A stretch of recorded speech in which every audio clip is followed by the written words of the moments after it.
everybody, welcome back to Habitat Kitchen. I'm Andrew Beauchamp, and today we're back with another Squash Month recipe.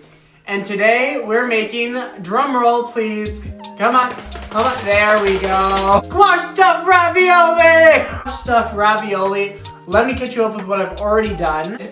I've already cooked my squash here, and now all we have to do is take out the flesh and mash them inside this bowl here.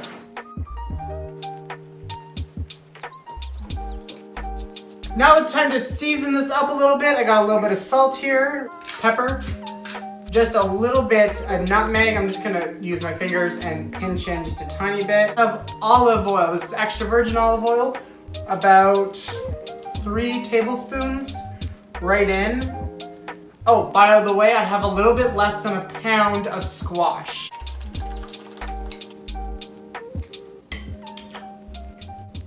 Yum. That's really good. Okay, our filling is complete. Put that to the side. So I got my pasta dough here. Now I do have a non-vegan pasta dough. I think it was the second video I ever did on my channel, but it sadly has eggs, so you can feel free to use it. I'm gonna use this recipe. This is a vegan pasta dough. Super simple. All the ingredients get thrown into a processor, which includes 1 1/4 cups of flour, 1 cup of semolina flour, 2 teaspoons of olive oil, just 3/4 cups of water. Blend that until you get a dough formed, and then you're gonna lay it out on top of your countertop and knead it for about 10 minutes. And then all you have to do is wrap it up, stick it in your fridge for about a half hour, and then it's ready to use. And for right now, I'm only gonna work with 1/2 of this dough. Wrap up the other half because pasta dough tends to dry out pretty darn fast. Flatten it out into a rectangle shape, something very similar to this. And with my pasta machine right here on the largest setting, which is a number 1 for me, I'm going to roll this through a few times, and in between each roll, I'm gonna fold in the edges. Get a long sheet just like this, and then just fold in those edges and repeat. Now that I've done the lamination process a few times, this is kind of what I'm left with. It's a more uniform rectangle shape of my dough, and also that process kneads the dough, giving us a better textured pasta at the end. But now that I'm done this, I can start stretching out the pasta. That process is really simple. All we have to do is gradually go up step by step, making our rollers closer together and stretching out our pasta, making it longer and thinner. I was at a number 1, and now I'm just gonna go up to a number 2. Now we're gonna wanna start to flour. Just lightly, nothing too aggressive. Now level 3, and so on and so forth.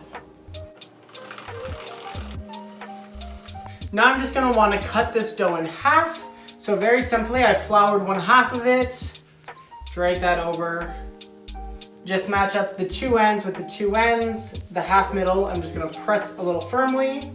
So whenever we open it, I have that crease, which I know is the halfway mark. Now for this side, I'm just gonna flour it generously. This is where I'm gonna pipe my filling. So I'm gonna want this floured side to be the side that's on top of my bench. So I'm gonna flip this over, just like that. I go to pipe my filling on. If any of the moisture from my filling makes the bottom of my dough tacky, it won't stick to my counter because that would rip my raviolis and that would make me very sad. So make sure to flour. 8, 10, 12, 14, 16, 18, 20. Just cutting this sort of line. Now the lines are very light. I actually can't even get it on the camera, but I've created a little grid system here, so I know exactly where to pipe my filling.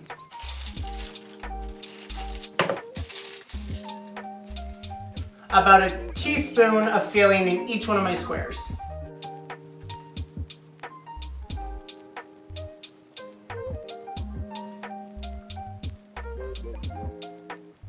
To help my top layer dough stick to the bottom layer dough, I'm just gonna go around each dab of filling with a little bit of water. That will act almost like a glue to seal both sheets of dough together.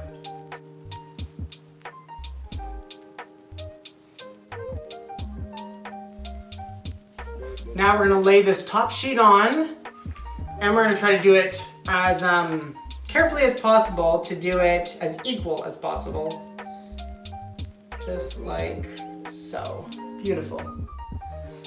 Now we need to get the air out from around our filling, so we're just gonna go around with our fingers, and I'm just gonna press the air out of each little ravioli. All we have to do is cut them with this little tool. If you don't have this tool to make a nice crinkle edge, you can use a knife. You can also use something as simple as a dough cutter scraper.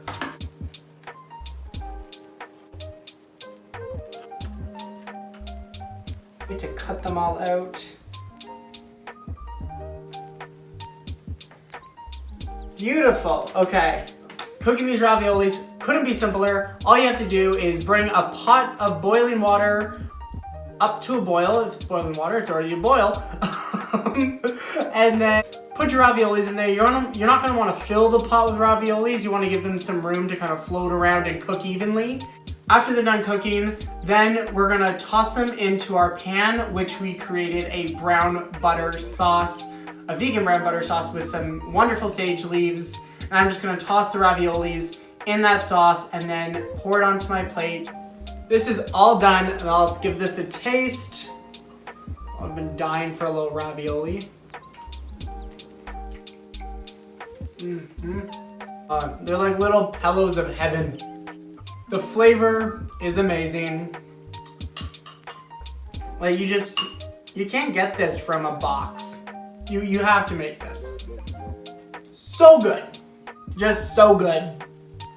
Thank you guys for joining me. I hope you guys enjoyed yourselves. I know I sure did because I have this beautiful bowl of pasta right in front of me right now, so I don't know how I cannot enjoy this.